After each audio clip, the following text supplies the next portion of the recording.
Astro సిండికేట్లో మీ personal and business promotions కోసం కింది నెంబర్కు కాంటాక్ట్ చేయండి.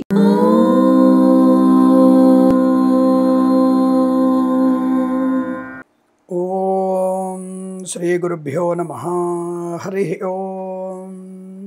దుర్గే స్మృతా హరసి భీతిమశేషజంతో స్వస్థై స్మృతా మతిమతీవ శుభాన్ దదాసి దారిద్ర్య దుఃఖ భయహారిణి కాత్వదన్య సర్వోపకార కరణాయ సదార్ద్రచిత్త. అందరికీ నమస్కారం. ఆషాఢ మాసంలో విశేషమైనటువంటి అనేక కార్యక్రమాల్లో మనము బోనాల గురించి చెప్పుకున్నాం. అమ్మకి భోజనము సమర్పించడమే బోనం. గోల్కొండ కిల్లా మీద, అలాగే మహంకాళి, సికింద్రాబాద్ మహంకాళి, తర్వాత మనకి బల్కంపేట ఎల్లమ్మ, జూబ్లీహిల్స్ పెద్దమ్మ లాంటి దేవాలయాల్లో ఆషాఢమాస బోనాల ఉత్సవాలు బ్రహ్మాండం జరుగుతాయి. మొక్కులు తీర్చుకోవడం అని కూడా మనం చెప్పుకున్నాం. ఈరోజు నా ఒక సోదరి అడిగిన ప్రశ్నకి సమాధానం, వారాహి వ్రతము నేను చేసుకోవాలనుకున్నాను స్వామి, ఆషాఢ మాసం ప్రారంభమైంది, మరి నేను ఎప్పుడు చేసుకోవచ్చు, మరి పాడ్యం నుంచే మొదలెట్టాలి కదా అనుకుంటున్నారు. నిజంగానే యాక్చువల్గా ఇవాళ నుంచే మొదలు పెట్టాలి. మనకి అమావాస్య వెళ్ళిన మరునాడు నుంచే మనం ఆషాఢ మాసం ప్రారంభం కాబట్టి మనం తప్పకుండా వారాహి నవరాత్రులు ప్రారంభం చేయాలి. చేసుకోలేకపోతే ఏమిటి పరిస్థితి? పంచమి నుంచి, ఆషాఢ శుద్ధ పంచమి నుంచి నవమి వరకు, పంచమి, షష్ఠి, సప్తమి, అష్టమి, నవమి, ఈ 5 రోజులు కూడా అమ్మవారు పంచరాత్రోత్సవాలు జరుపుకోవచ్చు. వారాహి అమ్మవారిని ఒక్కరోజు జరుపుకున్నా సరే మీకు అద్భుతం. ఆ వారాహి అమ్మవారి ఉత్సవం జరపడం, అష్టోత్తరం చదువుకోవడమే మనలో అనేకమైనటువంటి శుభయోగాలు ఉంటాయి. ముఖ్యంగా సంతానానికి బాగా మంచి ప్రయోజనాన్ని కలిగిస్తుంది. పూరి జగన్నాథ స్వామి రథోత్సవం ప్రారంభమవుతుంది. అక్కడ ఉత్సవాలు బ్రహ్మాండంగా ఉంటాయి. అసలు పూరిలో బ్రహ్మాండమైన ఉత్సవం. ఆ బలభద్రుల యొక్క, సుభద్రల యొక్క దర్శన భాగ్యం మనకి పూర్వజన్మ సుకృతం. కాబట్టి ఈ సమయంలో మనము పూరి జగన్నాథ స్వామి ఉత్సవం ప్రారంభమైనటువంటి శుక్రవారం రోజు కూడా మనము వారాహి వ్రతం ప్రారంభం చేయవచ్చు. కాబట్టి ఇక్కడ అనేక రకాల శుభయోగాలు చూడండి. శత్రునాశనానికి, అలాగే అనారోగ్యం నుంచి బయటపడడానికి, అలాగే విద్యా సంపన్న కొరకు, అలాగే సాక్షాత్తుగా కృష్ణ పరమాత్ముల యొక్క అనుగ్రహాన్ని పొందడానికి పనికి వచ్చేటువంటి శుభ తరుణం. ఇవన్నీ కూడా మంచి సమయాలు. సనాతన ధర్మంలో ప్రతి ఒక్కటి కూడా మనం చేయగలిగేటువంటి మంచి పనులు. ఆ పూరి జగన్నాథుడి వద్దకు మనం వెళ్ళలేకపోతే మనకి భాగ్యనగరంలో కూడా పూరి జగన్నాథుడి దేవాలయం ఉంది.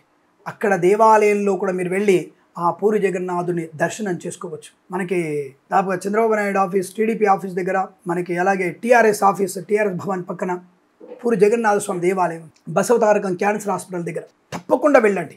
అద్భుతంగా ఉంటుంది. నిజంగా భాగ్యనగరంలో ఉన్నటువంటి దేవాలయం అద్భుతం. చక్కటి యొక్క దేవాలయ ప్రాంగణం, అక్కడ స్వామివారిని సందర్శించుకోవడం, ప్రసాద వితరణ, ఇవన్నీ కూడా చాలా బ్రహ్మాండంగా ఉంటాయి. కాబట్టి పూరి జగన్నాథ స్వామిని మనం ఇక్కడ కూడా దర్శనం చేసుకోవచ్చును. ఇది మర్చిపోకండి, తప్పకుండా దర్శనం చేసుకోండి. చాలా మంచి ప్రయోజనాన్ని పొందుకుంటాము. కల్మషాలన్నీ కూడా దూరం జరిగి లోక కళ్యాణానికి కూడా కారణమయ్యే అవకాశం ఉంటుంది. జన్మ జాతకంలో రాహుగ్రహ దోష నివారణ కొరకు కూడా పూరి జగన్నాథ స్వామి యొక్క దర్శన భాగ్యం మంచిది. అంటే చీడల్లాంటివి తొలగిపోవడానికి పూరి జగన్నాథ స్వామి దర్శనం చేసుకోవాలి. అలాగే ఆషాఢ మాసంలో ఈ యొక్క అమ్మవారి బోనాల ఉత్సవంలో ఒక బోనం సమర్పించిన మంచిది. రాయలసీమలో కొంతమంది, అలాగే ఆంధ్రలో కొంతమంది ఈ యొక్క బోనం సమర్పించేటువంటి ఆచారం ఉంది. కాబట్టి ఈ బోనాలు కూడా మనం అమ్మకి బోనం సమర్పించండి. భోజనం, ఒక కుండలో అన్నం వండి ఆ అన్నాన్ని అమ్మవారికి నివేదన చేసి మిగిలిన అన్నాన్ని మన కుటుంబ సభ్యులతో కలిసి భోజనం చేయడం, ఇది చేయండి. అలాగే వారాహి వ్రతం చాలా చక్కటి వ్రతం. ఒక కలశ స్థాపన చేసుకొని, ఒక పీట మీద కలశ స్థాపన, అమ్మవారి పటం పెట్టుకొని, వీలైతే 9 రోజులు మొదలు పెడితే, ఇవాళ మొదలు పెడితే మంచిది. సాధ్యం కాకపోతే రేపటి నుంచి, శుక్రవారం నుంచి మొదలు పెట్టండి, లేదా ఆషాఢ శుద్ధ పంచమి నుంచి మొదలు పెట్టండి, ఇంకా విశేషం.